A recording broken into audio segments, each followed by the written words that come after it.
Bonjour à tous, panélistes et participants qui sont déjà arrivés avec nous. On va laisser encore quelques minutes pour les autres personnes qui se sont inscrites. Je vois, on a des gens du Maroc, du Québec et peut-être d'autres d'Afrique, hein, comme à l'habitude. Les webinaires du cabinet conseil RHRE et Culture Attitude. On rejoint des personnes, des participants de différents continents. Donc, mon nom est Joanne Saint-Onge, je suis présidente du cabinet conseil RHRE, qui est basé à Montréal, Québec, Canada, et membre aussi de l'organisation Culture Attitude. Je suis très enthousiaste ce matin et j'ai très hâte de vous présenter. On a une animatrice d'expérience, Madame Thérèse Témélis, et deux panélistes qui vont être avec nous, Madame Miaela et Madame Anna, qui est en direct d'Italie avec le décalage horaire, qui va se faire un plaisir, toutes les trois, de nous partager leur expérience outre-mer, ainsi que leur expérience au Québec aussi pour certaines. Comme vous le savez, la présentation sera dans les deux langues. Donc, il y aura des présentations en français, une présentation en anglais. Soyez très à l'aise de poser vos questions. Les panélistes ou moi-même, je me ferai un devoir d'y répondre. Donc, Outre-mer, l'adaptation d'un style de vie. Quelques consignes pour ceux qui ont l'habitude des webinaires et bienvenue aux participants qui se joignent à nous. Comme d'habitude, on va vous garder vers 11h, 11h50 à peu près, une période de questions avec tous les participants. Et selon le nombre de participants, on pourra ouvrir les micros et les caméras pour ceux qui le désirent. Vous pouvez toujours communiquer au niveau. Il y a Madame Richard de Bordeaux, France, qui se joint à nous. Bienvenue, Nathalie. Et on a aussi dans le bas de votre écran, vous avez, bon, les sondages, on n'aura peut-être pas de sondage, sauf peut-être des petites questions éclairs et une enquête de satisfaction à la fin de toutes les présentations. Donc, vous pouvez utiliser le question-réponse que vous avez dans le bas de votre Zoom ou encore le chat, comme Nathalie vient de le dire. Je me ferai un devoir de ramener ces questions-là à nos panélistes. Donc, Thérèse, on peut passer à l'autre. Je vais faire une brève présentation de Culture Attitude. Donc, qui est Culture Attitude? C'est un nouvel organisme qui est basé à Montréal. Sa mission première est de faire découvrir la culture du Québec et du Canada. On sait qu'il y a quand même beaucoup de questions et il y a un certain effet d'attraction par rapport à la culture canadienne et québécoise. On veut aussi appuyer les gestionnaires et les managers dans leur recherche et leur intégration des talents issus de l'immigration. Donc, c'est à la bonne porte si jamais vous voulez aller dans cette voie-là. Donc, les services, et vous allez le voir aujourd'hui un petit peu avec nos panélistes, on accompagne les personnes, on anime les rencontres, on donne de la formation en management interculturel et bien sûr, il y a le coaching individuel aussi. Nos spécialistes viennent des quatre coins du monde, sont pour la plupart trilingues et même plus. Je vous laisse le plaisir de découvrir aujourd'hui déjà trois ressources que nous avons regroupées pour le plaisir et la présentation d'aujourd'hui. Donc, sans plus tarder, je vous présente Thérèse Témélis. Hein, Thérèse, si tu veux allumer ta caméra. Thérèse est une consultante senior en gestion des ressources humaines. Bonjour Thérèse. Bonjour, Joanne. Merci d'animer cette rencontre qui s'annonce fort riche d'informations et de partage d'expériences. J'invite encore une fois tous les participants à poser des questions ou à apporter des commentaires. Mais pour qu'ils te connaissent un petit peu mieux, Thérèse est déjà une entrepreneure, hein? Puis elle aime Oui. bien aussi servir les clients pour développer leurs compétences en affaires et en entrepreneuriat. Ce qui est très d'actualité, Thérèse, peut-être qu'on te réinvitera sur un forum d'entrepreneuriat. Mhm, mhm. En fait, moi, je travaille surtout au niveau de la gestion des ressources humaines, des formations RH. C'est plus à l'interne lorsque des gens vivent des difficultés au niveau de l'entreprise avec le personnel, avec les ressources humaines. Donc, que ce soit le recrutement, les équités salariales, tout ce qui a rapport avec un travailleur en milieu de travail, c'est mon travail de vous aider, de vous soutenir dans ces projets-là. Tout Oui. à fait. Puis là, je vais terminer un petit peu. Donc, tu as une formation spécialisée en relations industrielles, Mhm. hein, qui fait justement ton expérience et ton accompagnement au niveau de tout ce qui est recrutement, gestion de l'équité, la rémunération, La tous les dossiers. planification ressources humaines, du développement organisationnel. Donc, je suis généraliste, donc je touche à toutes les branches des ressources humaines, les relations de travail, les codes de santé et sécurité au travail. Donc, vraiment, je touche à tout. Et tu as un peu plus de 20 ans d'expérience, 25 ans d'expérience déjà? Oui, 25 ans d'expérience, puis même que récemment, j'ai décidé de faire une maîtrise en développement des ressources humaines et des organisations. Donc, vraiment me Comme quoi spécialiser. l'apprentissage fait toujours partie de ton Oui, parcours. toujours, toujours. Il faut toujours apprendre. C'est ce qui est le plus important pour moi. Et puis, je vais te laisser la parole dans quelques secondes. Qu'est-ce qui nous amène aujourd'hui? D'ailleurs, Thérèse Témélis fait aussi partie du cabinet conseil RHRA et elle est la première à avoir répondu à un balado interculturel qu'on vient de démarrer parce que Thérèse a vécu des expériences en Arabie saoudite, en Corée du Sud, à Hong Kong. Je vais lui laisser la parole. Elle va pouvoir nous expliquer un petit peu plus en détail quelles ont été ses expériences et ses leçons de vie en même temps. La parole est à toi, Thérèse, et aux panélistes. Bien, merci beaucoup. Donc, bonjour à tous. Moi, si mon écran va apparaître. Donc, bonjour à tous. Je me présente encore une fois, Thérèse Timilis, experte consultante senior en gestion des ressources humaines et de la formatrice RH. Comme Joanne a dit, je suis partenaire consultante pour le cabinet RHRE. Donc, comme elle avait mentionné, donc ça fait plusieurs années que je travaille dans le domaine des ressources humaines et ça m'a vraiment attiré de travailler au niveau de culture-attitude pour justement donner une bonne notion de ce qu'est vraiment travailler avec différents pays, cultures, dans différents environnements. Et j'ai eu la chance de trouver deux bonnes panélistes qui vont pouvoir vous partager leur expérience. Donc, aujourd'hui, à Culture Attitude, nous discuterons, comme je vous dis, des expériences outre-mer. Avec nos invités, nous parlerons de nos expériences d'expatriation, d'adaptation culture et bien sûr de l'immigration. Nous débuterons avec Mme Mihaela Kratunas, qui est directrice associée de solutions de gestion des talents chez HLC Talent Management. On peut Madame présenter, Thérèse, Oui, déjà excusez-moi. les photos. Hein? Bientôt, ils vont C'est ça. avoir les caméras, mais bon, c'est un peu plus facile de mettre les visages. Oui, c'est ça, exactement. Excusez-moi.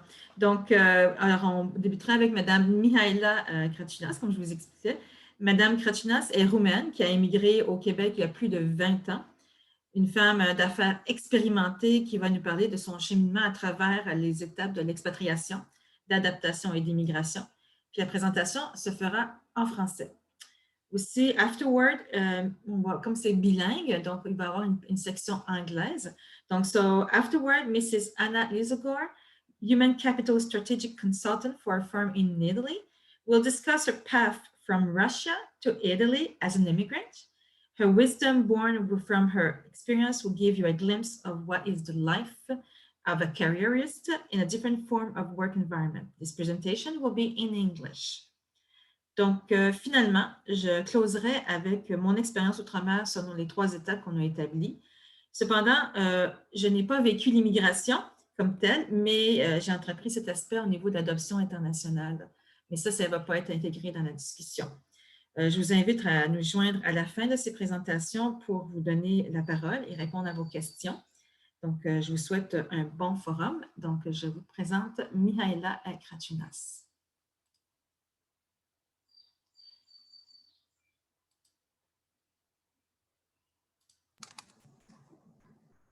Bonjour à tous, je suis bien contente d'être avec vous aujourd'hui et partager de mon vécu pour les 22 dernières années.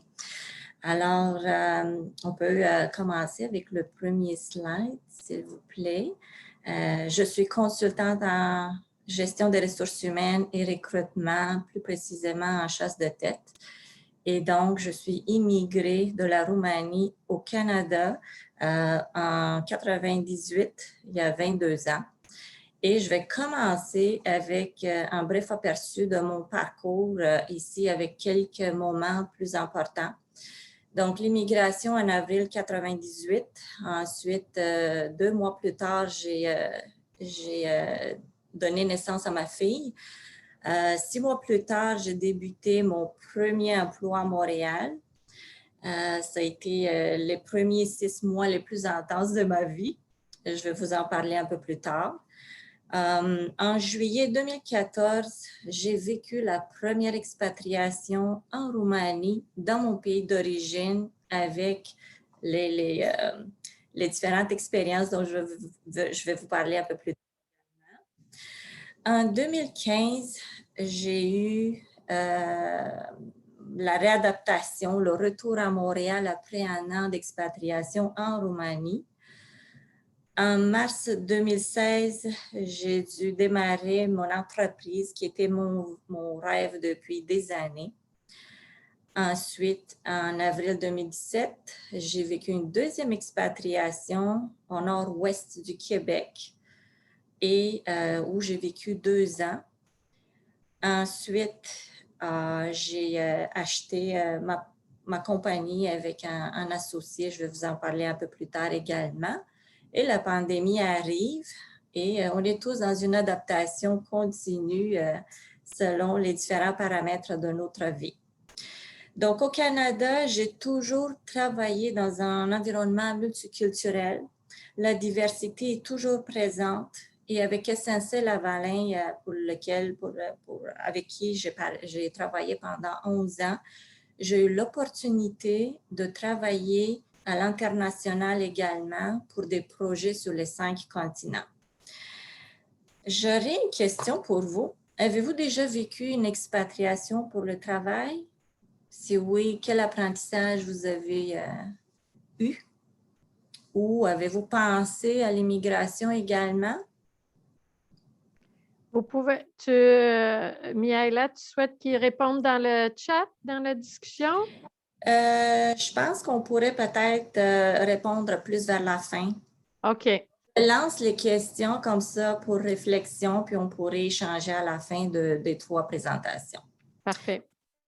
Ensuite, je vais continuer juste un petit aperçu sur la carte où est située la Roumanie, entre la Russie, l'Hongrie et la Bulgarie. C'est dans l'Europe de l'Est. Et la Roumanie a beaucoup d'histoire, culture. C'est un pays touristique. J'invite tout le monde qui a la possibilité ou le désir de la visiter, aller l'explorer.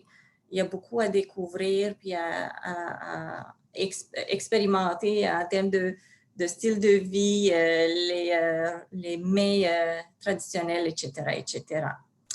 Alors, on peut continuer. Mon prochain slide parle de l'immigration au Canada. En 2019, je suis arrivée avec mon mari enceinte de 7 mois et je ne connaissais personne ici. Vous allez voir quelques photos. En haut à gauche, on voit le centre-ville de Montréal la nuit. Au milieu à gauche est ma famille, mon mari et ma fille dans mon bureau chez SNC-Lavalin. Ensuite, en bas à gauche, on voit un groupe d'enfants car nous avons toujours gardé nos traditions de Noël. On reçoit tous les ans un groupe de 30 enfants roumains. La communauté roumaine ici est assez grande et on a toujours reçu ce groupe d'enfants tous les ans pour chanter des chansons de Noël toute une soirée. Donc, il y a certaines traditions qu'on a gardées et on aime profiter de tous ces beaux moments ensemble. Ensuite, la photo au centre en haut, c'est une photo de groupe chez SNC-Lavalin. avec des experts et des dirigeants en ressources humaines de toute l'Europe. Donc, on parle d'un groupe multiculturel encore une fois. Et c'était dans le temps de mon expatriation en Roumanie, quand on avait des échanges avec les différents pays en Europe. À droite, en haut, la dernière photo, on parle de quelques personnes qui étaient présentes à l'événement de la fête de la Roumanie à Montréal avec la Fédération des associations roumaines du Canada et M. Pierre Bourque qui était avec nous. M. Pierre Bourque qui est un homme d'affaires et politicien reconnu et il nous a honorés avec sa présence à ce moment-là. Donc, juste savoir, Mihaela, la raison pourquoi vous avez décidé d'émigrer. Oui. Pourquoi venir à Montréal? Pourquoi pas ailleurs dans le monde? Qu'est-ce qui vous a attiré ici? Oui. En fait, en Roumanie, il y avait beaucoup de corruption à ce moment-là, puis l'économie était très difficile. On a décidé, moi et mon mari, de regarder un autre pays à l'extérieur et à cette époque-là, on avait juste 3 pays qui étaient ouverts pour l'immigration. On parle du Canada, l'Australie et la Nouvelle-Zélande. Et on a choisi le Canada, surtout le Québec, parce qu'on était des personnes qui parlaient français très bien et l'anglais assez très bien aussi. Donc, au cours des ans, on a pu perfectionner nos langues, puis on a beaucoup aimé le Québec, Montréal et l'environnement multiculturel. Ensuite, mais aussi, je vais juste te poser une autre question. Au niveau de l'immigration, ça a été quoi tes obstacles? Ça a été quoi tes défis au niveau de l'immigration? Au niveau de l'immigration, c'est sûr que les premiers 6 à 12 mois sont assez intenses. Au début, on venait dans un environnement bilingue, français et anglais. Donc, il fallait composer avec cette dimension présente tous les jours. Ensuite, on a dû chercher un logement. On a dû prendre le temps d'entamer les démarches pour obtenir les documents officiels d'identité, etc., assurance maladie ici au Canada. On a dû chercher une banque, on a dû se familiariser, apprendre c'est quoi le marché du travail ici, élaborer nos CV en conséquence et apprendre à vivre dans une diversité culturelle qui est enrichissante, qui est présente tous les jours, puis on a pu développer certaines compétences comportementales également, mais surtout la capacité d'adaptation continue est très, très, très importante. Donc, je vais vous donner quelques exemples de différences culturelles entre la Roumanie et le Canada. Ici, au Canada, on a vécu la première célébration d'Halloween. On ne connaissait pas ça avant. On ne fait pas ça en Roumanie. Donc, c'était bien intéressant de voir comment ça se passe pour la soirée d'Halloween. Deuxième exemple, le Canada est un pays qui fait confiance dès le début à 100% aux gens qui viennent ici. Et donc, c'est à nous de garder leur confiance. Tandis qu'en Roumanie, on ne fait pas confiance aux nouvelles personnes qu'on ne connaît pas. Puis, il faut qu'elles bâtissent leur crédibilité pour pouvoir bien travailler et vivre ensemble. Donc, ça, c'est quelques différences culturelles entre nos pays. Ensuite, donc, j'arrive à l'expatriation en Roumanie. Ça, c'était une autre expérience intéressante pour moi. Pourquoi? Parce qu'après 15-16 ans vécu au Canada, je retourne en Roumanie pour une année pour SNC-Lavalin, où j'ai eu la chance de travailler sur 2 projets globaux qui étaient très, très bien reçus, et aussi l'implantation d'un système ressources humaines pour la Roumanie, pour le bureau de la Roumanie. Ensuite, donc, ce qu'on voit en Roumanie, la mentalité est un peu plus conservatrice qu'au Canada. Il y a une forte culture de socialisation après le travail. Tout le monde est dehors, tout le monde se rencontre jusqu'à très tard dans la soirée. Ensuite, le respect de l'hiérarchie est très fort également. Et les technologies avancées sont très présentes partout. Il y a beaucoup de pays européens comme dans le monde qui vont faire appel à des experts TI de la Roumanie pour différents projets complexes. Ensuite, la Roumanie a la liberté de mouvement dans l'Union européenne. Ils font partie du groupe depuis des années. Il y a une forte histoire. La nature est très similaire comme ici au Canada et le coût de la vie est moins élevé qu'au Canada. Donc, encore un exemple de différence culturelle, je vous dirais, en Roumanie, il y a beaucoup encore d'intimidation. Et le gouvernement ne fait pas beaucoup d'efforts pour diminuer cet aspect-là. Tandis qu'au Canada, on fait beaucoup d'efforts pour réduire l'intimidation et c'est très bien réussi à date. De ce que je vois pendant 22 ans vécu ici, c'est très intéressant à voir l'évolution. Et donc, il y a une attention particulière pour les personnes vulnérables victimes d'intimidation. Ensuite, un autre dernier exemple de différence culturelle en termes de police routière, mettons en Roumanie, quand la police nous arrête sur la route, il faut sortir de l'auto puis venir à l'auto du policier, tandis qu'au Canada, il faut rester dans l'auto avec les mains sur le volant et il ne faut pas bouger de là. Donc, vous voyez, il y a plusieurs types d'exemples qu'on pourrait énoncer, puis la liste continuera beaucoup. Mais je m'arrête à ça par rapport à l'expatriation en Roumanie et mes expériences de retour. Ensuite, je vais terminer avec la deuxième expatriation que j'ai vécue en Abitibi, dans le nord-ouest du Québec. Et là, c'est une région très belle, touristique, région éloignée, oui, mais avec beaucoup de services également. Il n'y a rien qui nous manque. Et donc, j'ai pu participer à un projet de transformation organisationnelle majeur sur un site de 4 usines dans le secteur des pâtes et papiers. Avec, ce site-là avait 700 employés et beaucoup de complexité, d'envergure en termes de projet RH et changement de culture organisationnelle. Alors, dans le cadre de ces 2 années d'expatriation, j'ai eu la chance également de les amener voir différemment le recrutement, l'attraction de la main-d'œuvre dans la région. Et j'ai proposé aussi d'aller à l'extérieur jusqu'à, mettons, en France, par exemple, où on a fait un événement de 2 jours de recrutement intense avec les gens de la région de l'Abitibi qui m'ont accompagnée et qui ont représenté cette région-là. Ensuite, on a eu beaucoup de plaisir à travailler avec différentes équipes multidisciplinaires puis différentes entreprises pour des projets communs d'attraction dans la région. Et ça a été vraiment un plaisir de vivre ça.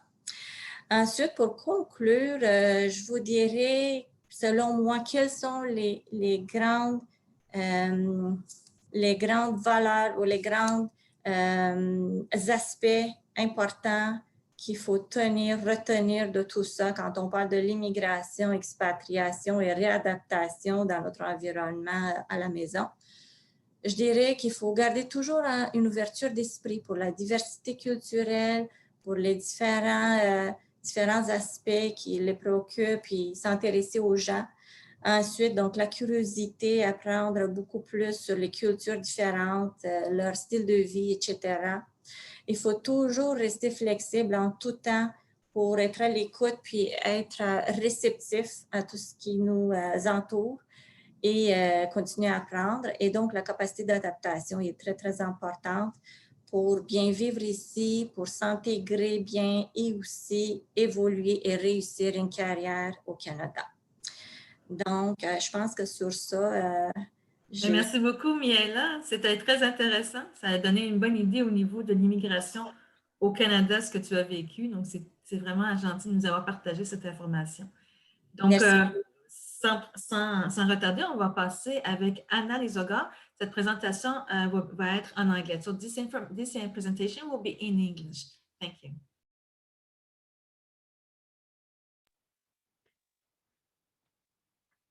Hi, everyone. I'm very happy to join you all, and definitely French is on my bucket list. So maybe next time I promise you to try to deliver in French, but this time I will speak English. Yes, I was presented actually with this opportunity to speak to you about my international immigration expatriation experience. And I'm very thankful to Jan for inviting me, because it actually gave me the opportunity to speak and to think a lot about my experience revisiting some of the most important steps on my way. And in a way, kind of understand what I am, how I become so resilient, so adaptive to cultures. And I hope that my experience will resonate with you, will help you to think about something and just, okay, I'm starting. So here you see actually a diagram of my life. So I've tried to represent it in a picturesque way. My story started in 1975 in the country that doesn't exist anymore.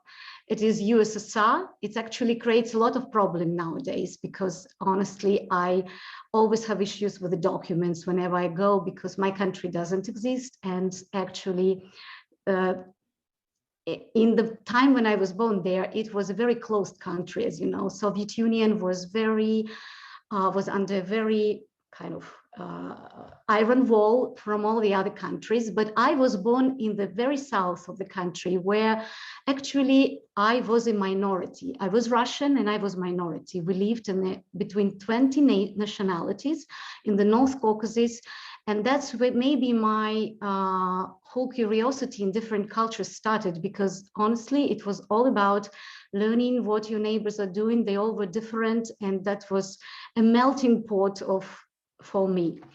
I also learned English, and it was a very funny way of how we actually learned English in Soviet Union, because as we didn't have time and opportunity to travel to other countries, we learned English, but we were learning it in a way like Russians speaking to Russians in English. So we never imagined how life of real English speakers were.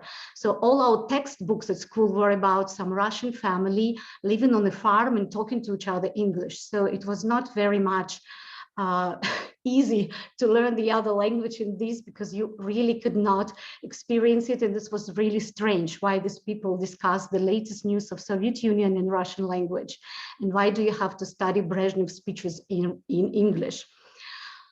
Then what happened to me is like later, as you know, the wind of change came and Soviet Union fell down and just a new country was born. It happened overnight, December, just 31st of December, 1991. And then 1992, you enter and you're in another country, another northern, another cultures. You do not believe anymore in Marxism. You are now capitalists. So you have now religion, though you were an atheist. And I think that's the way how my adaptation skills, like many millions of my compatriots, started, when we really learned to learn and to develop new ways of living in a new country. Being a provincial girl, I moved to Moscow. That was another experience of change, of a great change, when you really move into a city of 13 million people, where I have immediately, due to the knowledge of English, got into very expatriate environment, started working in different companies and seeing other expatriates living and working in Moscow and using me as a guide to the culture. So I actually was very curious, and all the time I was absolutely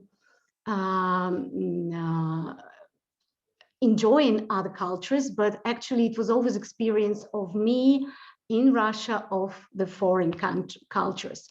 So that's why when in 2013, the company I used to work at that time, it is UniCredit, a very big banking group, European one, has invited me to join the team in Vienna. I said, that's the time, you are ready. So I have moved to Vienna, been invited to join the HR department of UniCredit, which was also a very, very multinational, because we were overseeing a lot of European countries, and we were a hub for them. So we had a very different people coming and working. It was an international team, and that was a fantastic experience. But the real adaptation process, I think, started when I moved to Italy, to Turin, where I'm based now, where I actually settled down, found a job, found my family, and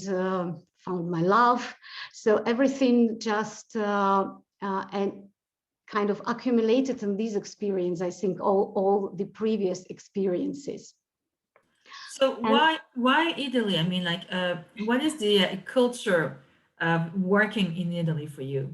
Can you explain? Culture working in Italy is like, if you move to the next slide, I think I will just explain the main thing that, Teresa, if you can move the next slide. Yeah, I just will explain to everyone, because while preparing, I was analyzing my experience, and I kind of realized that these quotes really explains a lot about how we experience other people's culture. Culture is a way of coping with the world by defining it in a detail. So whenever we are exposed to another culture, it's actually very important not just look for what are the differences, what is there, but to look at it in a way of the new eyes, of understanding why people are actually behaving, setting these norms, doing this stuff, expressing themselves this way, because this is their way of coping with the reality of the world. So by means of culture, you understand their reality, and you actually have to trust the process, because this is the way how they have found the best way to cope with this. I can tell you that when I arrived to Italy, I was advised by a very good friend who lived already in Italy long, that I have to change myself completely, because coming from a developing world, developing countries, I'm used to immediately, if I get any task, to immediately start doing it. In Italy, it doesn't work this way. It works the way that you have to build relationship first. You cannot start executing anything unless you have built up rapport, relations with other people. You have to spend time together, you have to drink coffee, you have to understand better each other, and then you can start working on a project. It was really very difficult for me, because I was very much of a different person. But once or twice, when I ran into the situation when I actually started executing before even understanding who I'm working with, why I'm working with, how we're going to cooperate, it actually was all the hard learning on the skin, right? And after that, you understand that's the way. You cannot beat against the wall. You should just follow the rules. And finally, you also understand why it's happening this way, because actually in Italy, another funny episode is that I'm a tea drinker, as all Russians and Anglophils, so I like tea. And I arrived to the country where everybody drinks coffee. And of course, I'm coming and I'm asking tea, and it creates a lot of problem in the bar, so people do not have tea, but I want my cup of tea. But with the time, you understand that it's very hot in Italy. And in the morning, when you start, and it's already very, very hot. It's the south, it's Mediterranean. It's actually not the best climate for drinking tea. And with the time, actually, I have become a complete coffee drinker. I take my cup of tea when I want it, when there is a weather, but it changes. So it's really interesting, and adapting to some other culture is just to look at this way, that it is just how it is people are defining their world in detail. If you come to the next slide, actually, that's where I will take some time to explain my relations with Italian culture. It's a very simple adaptation curve that's actually very scientific, has proved to be in many, many scientific research books. But really, it is how it happens with a new culture. So you come and it is a honeymoon. So you really like everything. So you come to Italy and you are thinking, oh, it's a dolce vita. Everything is nice. It's a wonderful cuisine. There is fantastic people. Everybody's smiling. Everybody's welcoming you. So, and you really are in love. And you start, you know, like, the common experience of that part that you start really like being eager to please the people, you nod, you say yes to everything. And then people around you. Eventually, you go to the crisis because we only had a short time, so just initially, and then you actually, yes, you really get to the crisis because misunderstanding is growing, and so you get into a crisis, and you start really feeling frustrated, homesick, right, and bored about that you have to do all the effort and nobody is around doing this. At that stage, it's very important to remember that this is exactly the time to realize that it's normal. It's normal to have a crisis. You don't have to be afraid. And a gradual recovery starts with this understanding. And actually, it comes in a time when your sense of humor returns to you, because in times of crisis, you completely lose it and you just can really react to everything you experience already with a smile. And you establish your routines back, and you really can have some strategy of your own of adjustment to everything when you really can keep yourself, just kind of retain your belonging to your home culture, but also feel at home. I can tell you that Italians are very perky about their cuisine, right? They just want everything to be cooked their way. In my adjustment style, I started cooking for my Italian husband in the way I wanted. And it was rebellion, but actually it was accepted finally. And I think that adjustment stage is really important when you do not imitate, but you adapt what is useful and you mix it with specifically your own. So adjustment starts with that you just take part of the culture, bring yourself, and just do not feel more an alien, but actually continue being curious, right? You use other culture to learn more about yourself, your own strengths, your weaknesses, as well about your cultural intelligence. And speaking language, that's the most important, I think. You are as many people as languages you speak, but once you start acquiring the language, you get the culture more and more. And that's where you hit it off. You understand that you are embracing the other culture. So I see that Teresa's signaling me that it's yes, time. Thank you. Stop, thank you so much. I mean, Anna is talking to us from Italy. So this is we have a time difference here too. So this is nice. So we are going to keep it up because we have to go on afterward for the questions and response. Donc, nous allons passer à la prochaine étape. Désolée, le temps a passé. Donc, on va passer à la prochaine présentation. Voilà. Oh, attendez, je ne sais pas si c'est moi qui va apparaître dans l'écran. Ça va là que c'est Anna. J'ai la difficulté à présenter le mien. Ah, voilà. Je ne sais pas si moi je vais apparaître. Ça va là que non, ils ne vont pas me faire apparaître. Bon, alors je vais devoir mettre les petits écrans. Donc, mon nom, encore une fois, est Thérèse Témilé. Sa présentation va se faire en français. Donc, dans mon cas, je vais juste comme disparaître un petit peu. Je vais faire enlever. Bon, dans mon cas, moi, j'ai vécu en Arabie Saoudite. J'avais tourné l'âge de 20 ans. Et en fait, j'ai vécu 3 ans sporadiquement en Arabie Saoudite, qui veut dire que j'ai resté 6 mois la première année. Ensuite, par la suite, j'ai vécu une autre deuxième année, j'ai vécu 3 mois et la dernière année, j'ai vécu 1 mois. Donc, qu'est-ce qui s'est passé? C'est que moi, mon père était responsable de moi. Selon la culture saoudienne, comme je n'étais pas ni fiancée, ni mariée, quoi que ce soit, mon père est encore responsable de moi. Donc, j'ai eu la chance, et je dis bien la chance, d'aller en Arabie Saoudite parce que mon père travaillait pour une compagnie de dessalination d'eau à Jubail, qui est sur la côte est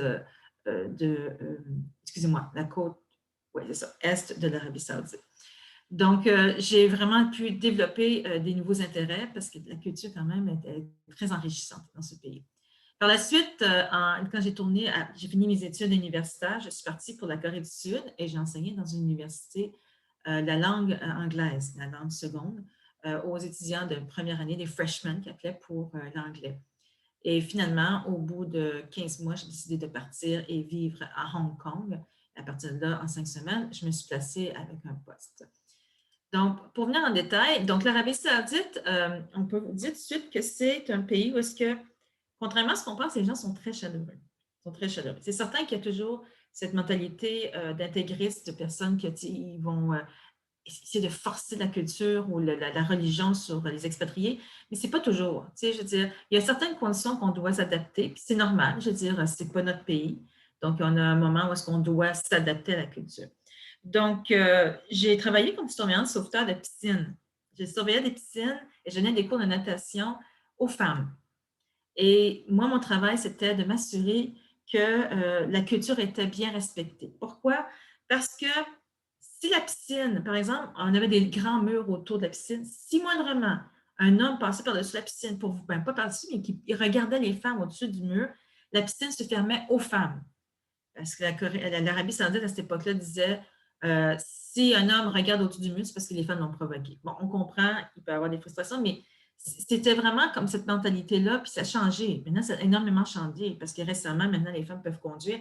On s'entend qu'il y a un grand changement. Puis moi, j'ai des amis là-bas qui sont médecins, qui sont en charge de département en médecine dans les hôpitaux. Là. Puis le voile aussi, il est plus aussi renforcé, le dépendamment du secteur ou de quelle classe sociale que vous faites partie. Donc, j'ai travaillé là-bas. Le visa de travail, j'ai été le chercher à l'ambassade saoudienne. Ça demandait quand même un processus. Avec le soutien de mon père, ça m'a permis d'accélérer le visa. Il y a certaines fois qu'ils peuvent le refuser ou le retarder, mais il faut vraiment prendre le temps de bien remplir les papiers puis bien être inscrit. J'ai aussi, là-bas aussi, il faut comprendre aussi que les femmes, ils ne peuvent pas s'asseoir où ils veulent. Hein. L'Arabie saoudite, c'est un pays où est-ce qu'il faut, comme il y a des conditions à cette époque-là, que les femmes ne pouvaient pas s'asseoir dans des restaurants.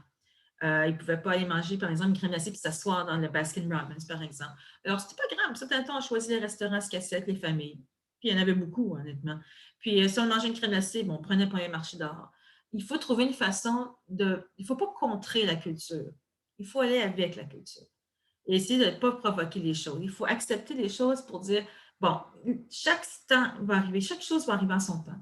Et comme le fait, il y a des femmes qui se sont battues, puis de plus en plus, ils ont des droits. Donc, c'est une question de temps, de respect, puis éventuellement, il y a des choses qui vont se développer.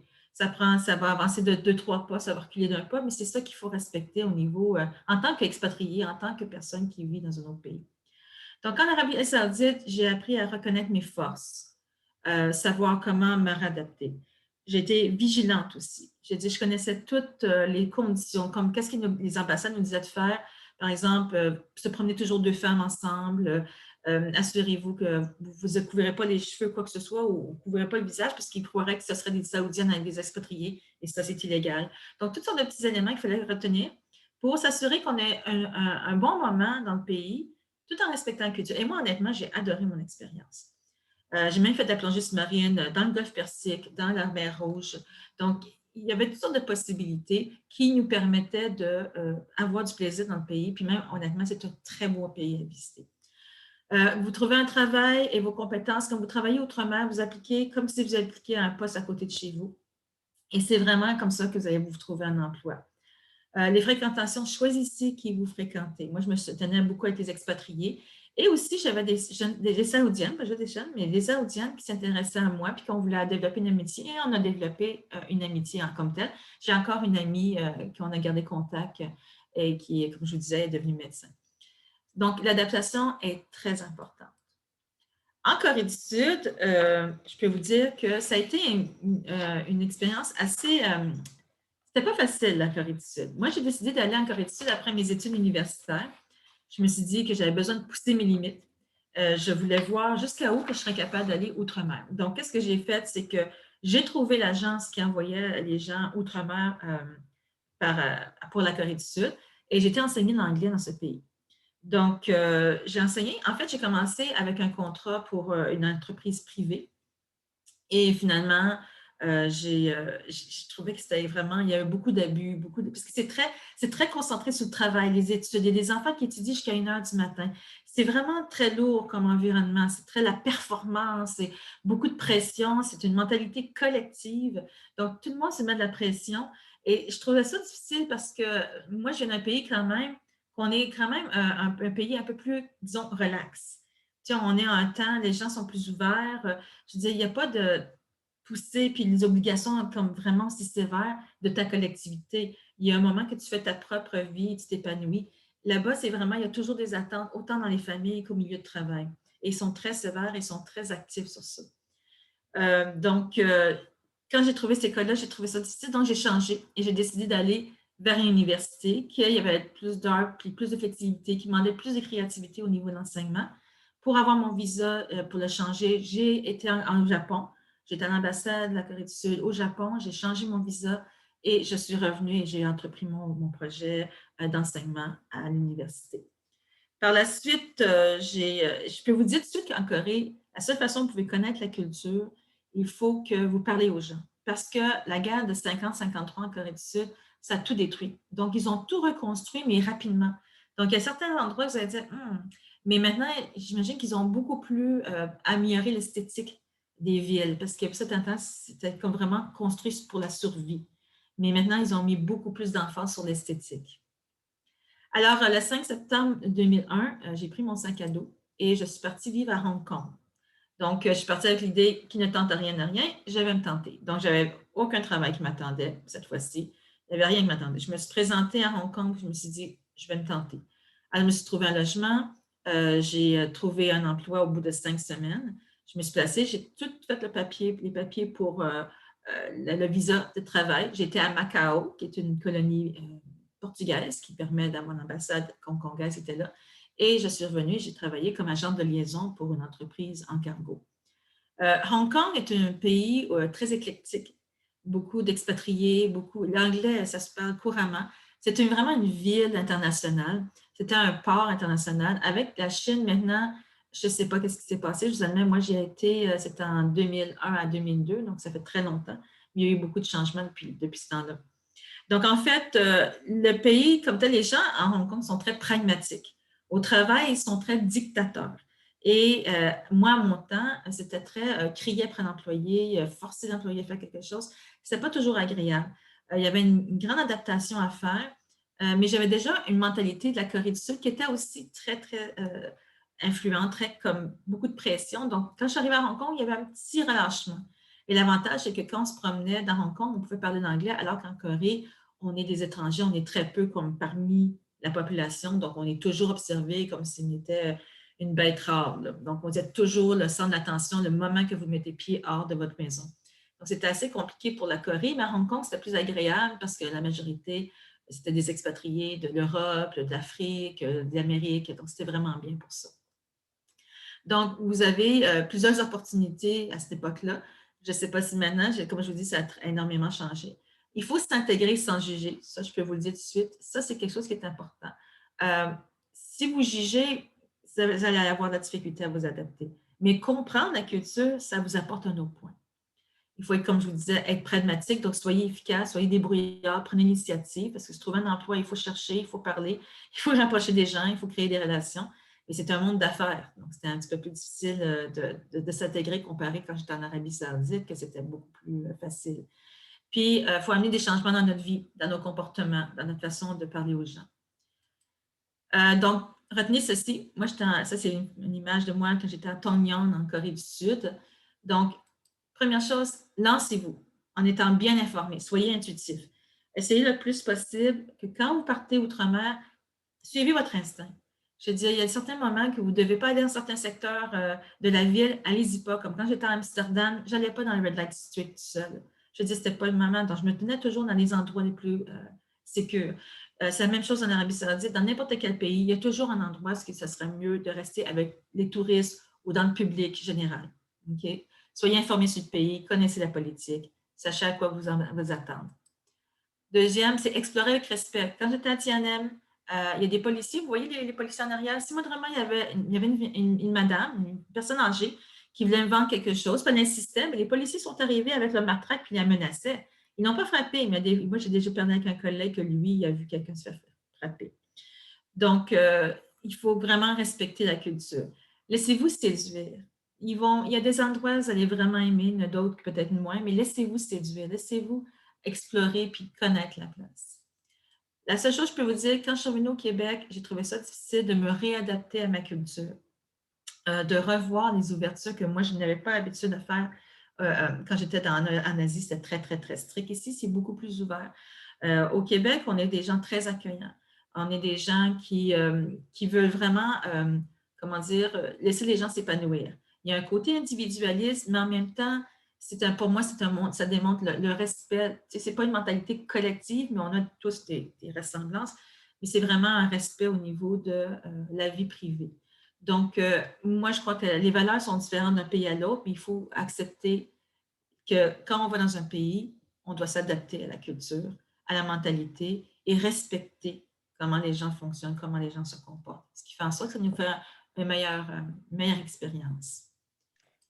Donc, wow, Thérèse, quel parcours! Merci, merci. En tout cas, j'inviterai aussi Anna et Mihaela à revenir pour la période de questions avec les participants.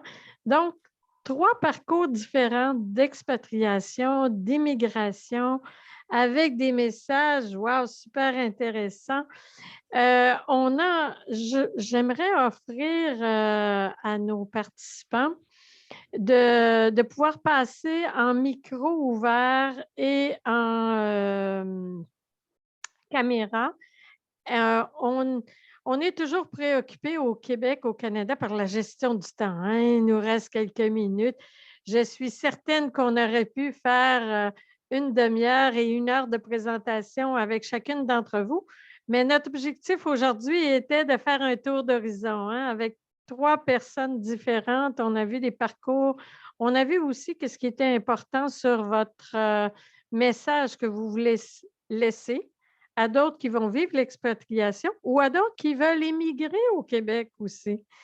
Donc, Aziz, je vois M. Abdelhadi, Mme Dan et tout ça, M. Méran, M. Ayer.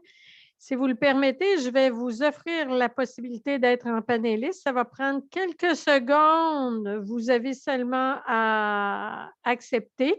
Donc, je vais vous promouvoir à tour de rôle panéliste. Et si vous voulez prendre le micro ou encore la caméra, ben, vous soyez les bienvenus, comme on dit, hein?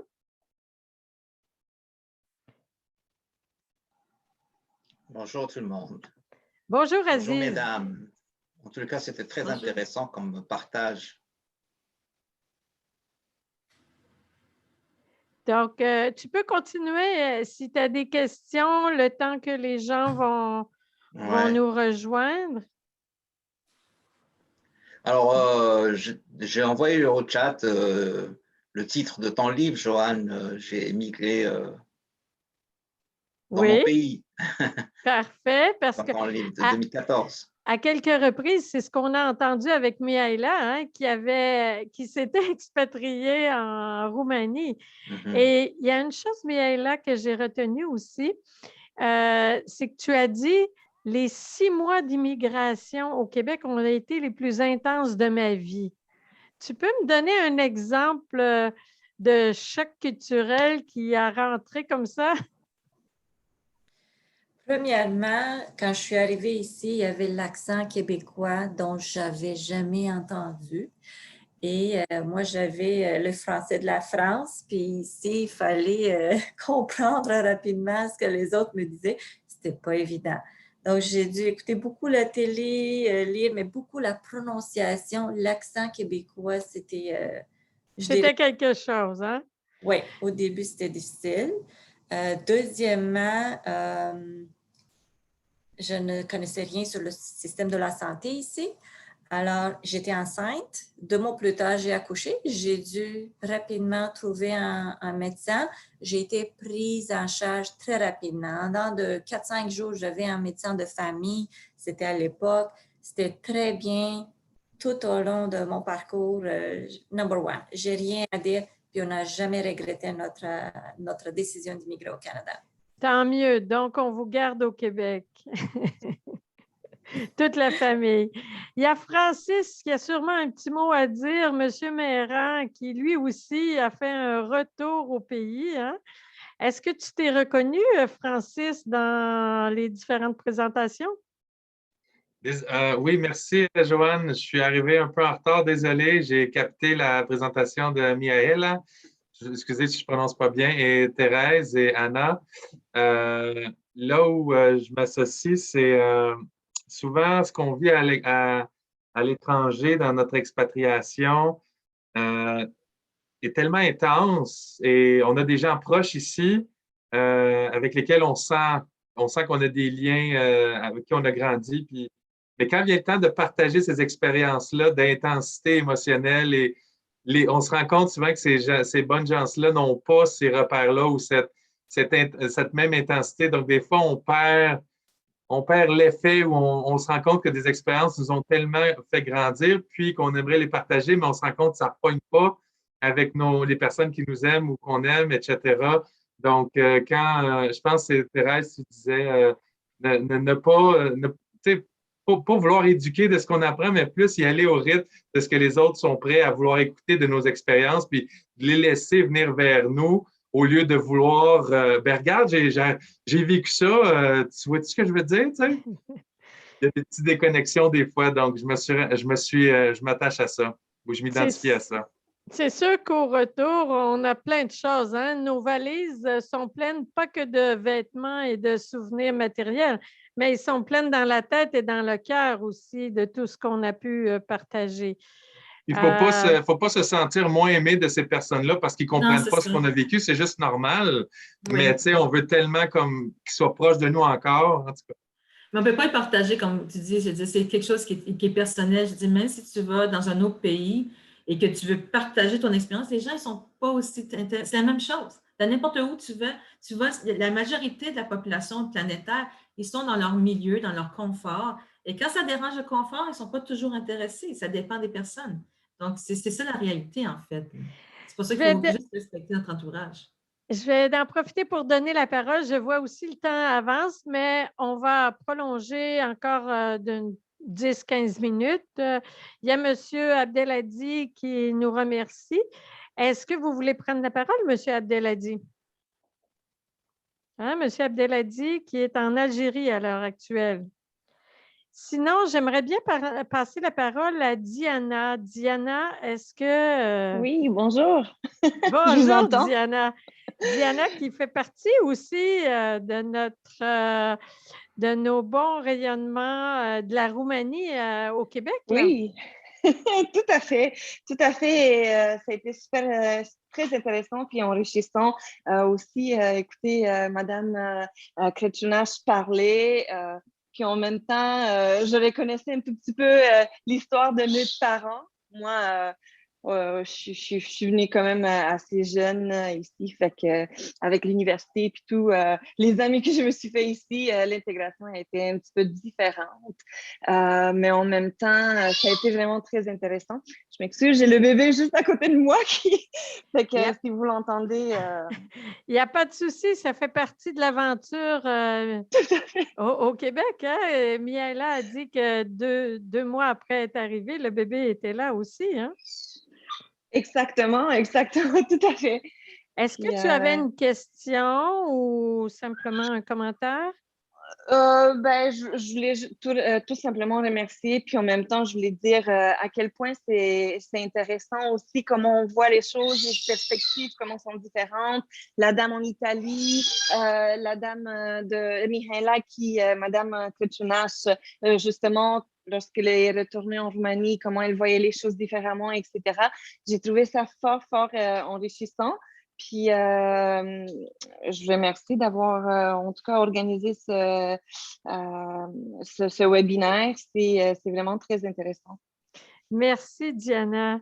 Diana qui a fait un stage de quelques mois au cabinet RHRE. C'est comme ça qu'on s'est connus et qu'on est resté toujours en contact. Exactement, on a la même passion, les ressources humaines et tout. Donc, oui, effectivement. Nathalie ou Mohamed, est-ce que vous souhaitez prendre la parole? Moi, je veux bien, oui. Bonjour à tous et à toutes. Moi, j'ai été ravie de pouvoir me joindre à vous. Enfin, j'ai trouvé ça effectivement très enrichissant parce que ça permet réellement d'avoir des regards différents. Et c'est ça que j'ai trouvé. Il y avait quelques petites effectivement informations que j'ai trouvées très, très pertinentes, hein, des choses sur lesquelles je me suis moi-même posé quelques questions, puisque je me disais finalement, il y a des choses qui restent aussi, je pense, aussi universelles, c'est-à-dire c'est ce que Thérèse exprimait, et puis effectivement les autres intervenantes, où l'idée c'est de rester ouvert finalement et de pouvoir avoir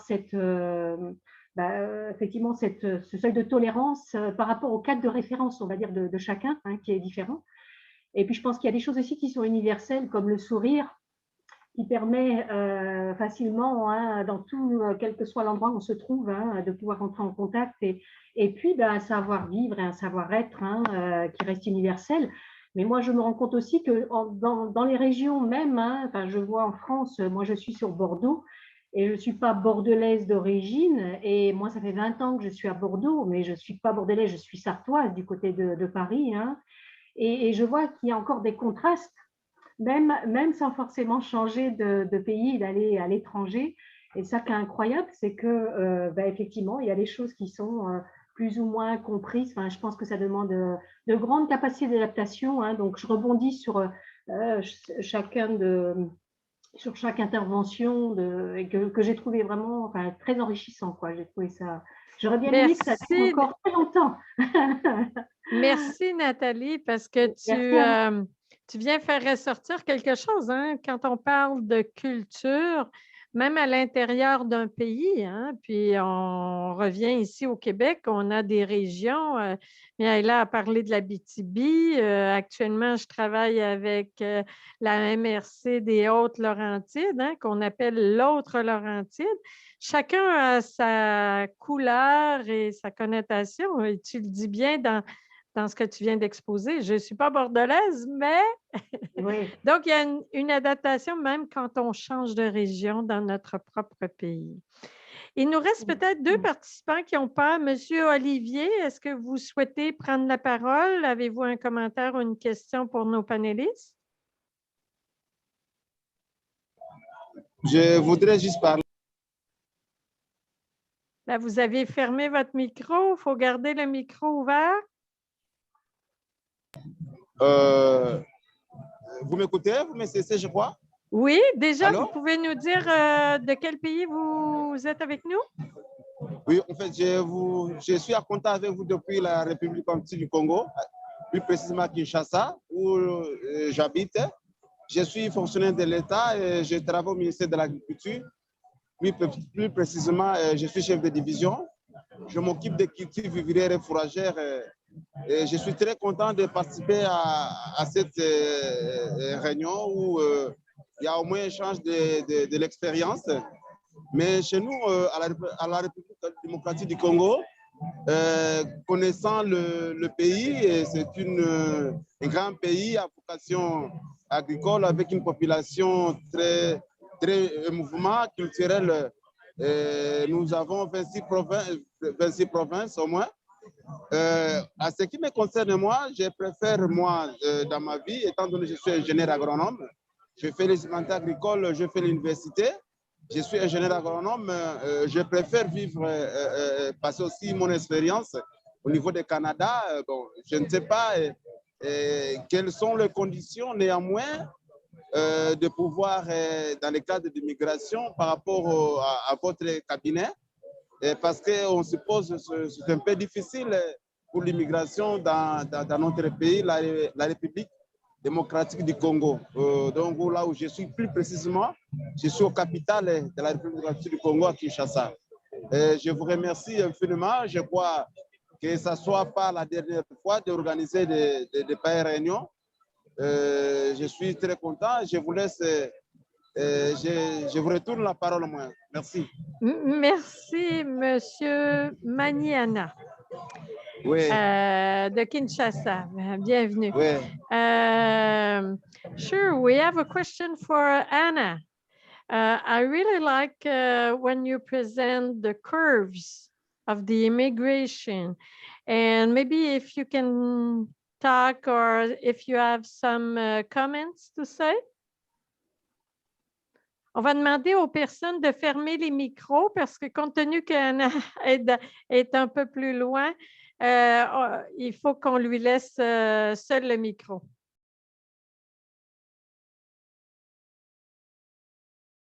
You can speak, Anna. It was a question, so just if I want to comment something. No, I think just I said most in the presentation, but I think it's a really nice representation of whenever we are really experiencing new cultures.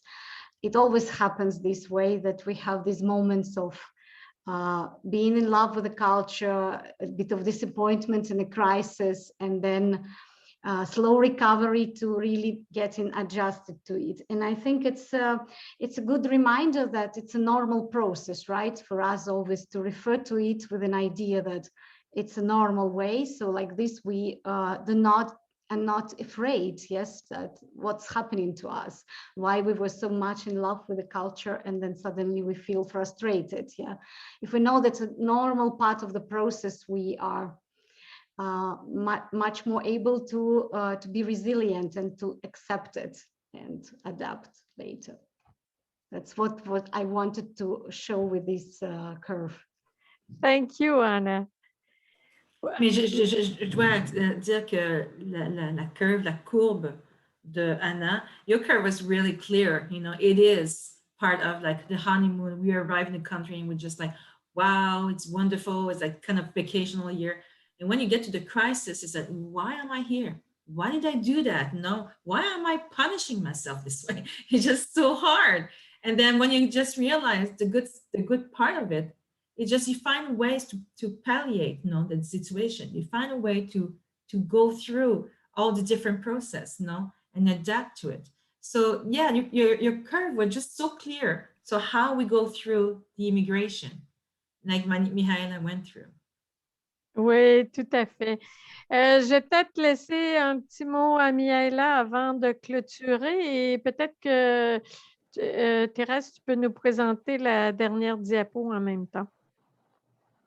On garde les caméras ouvertes, ça, c'est pas de souci. Mihaela, est-ce que tu as quelque chose avant qu'on clôture cette présentation? Merci, Joanne. Premièrement, j'aimerais peut-être répondre en grande ligne à M. Olivier qui demandait quelles sont les conditions pour l'immigration au Canada, n'est-ce pas, Olivier? Oui. OK.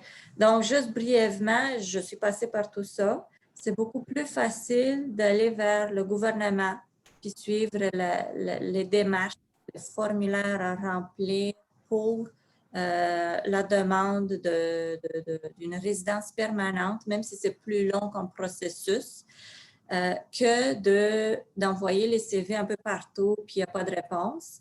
Car c'est beaucoup plus facile de venir avec une résidence permanente ici que par permis de travail. Une autre possibilité, si vous avez la possibilité d'aller en France de temps en temps, il y a 2 événements par année à Paris qui s'appellent les Journées du Québec à Paris. Et ils organisent 2 jours intenses de recrutement et tous les gens intéressés de la France, de tous les pays d'Europe et aussi l'Afrique du Nord, on voit souvent qui viennent à Paris sur place pour rencontrer les employeurs canadiens. Et c'est une autre belle plateforme de pouvoir vous faire connaître et d'échanger avec eux et probablement, pourquoi pas, avoir un emploi. Donc, il y a plusieurs façons, mais la plus sûre, la plus longue aussi, est celle d'appliquer pour la résidence permanente. Je conclue sur ça. Et bon, merci beaucoup à tous pour cette opportunité de pouvoir partager nos expériences à plusieurs niveaux de nos vies. Et donc, j'ai bien aimé cette expérience. Merci beaucoup à tous. On va pouvoir se dire à la prochaine, Mihaela? Pendant Joanne, si tu permets 30 secondes. Oui, tout à Vu fait. l'expérience des 4 dames, y compris toi, Joanne, et donc c'est un chantier à ouvrir, d'écrire un livre où il y aura plusieurs chapitres et chacun va exposer son expérience. Ça va être un excellent livre à diffuser au niveau du Canada. C'est à sûr. considérer. C'est à considérer. C'est un chantier c'est-à-dire notre culture attitude. Why not? Hein? Pourquoi pas? Merci, Aziz, pour cette suggestion. Et encore un grand merci à Thérèse, Anna et Mihaela pour avoir si généreusement préparé cette présentation-là. Il y aura une vidéo que nous pourrons faire circuler. Dès que je clôture, on vous demande encore quelques minutes pour répondre à notre petit sondage de satisfaction qui nous permet d'améliorer les activités. Et on vous dit bien à la prochaine. Au revoir.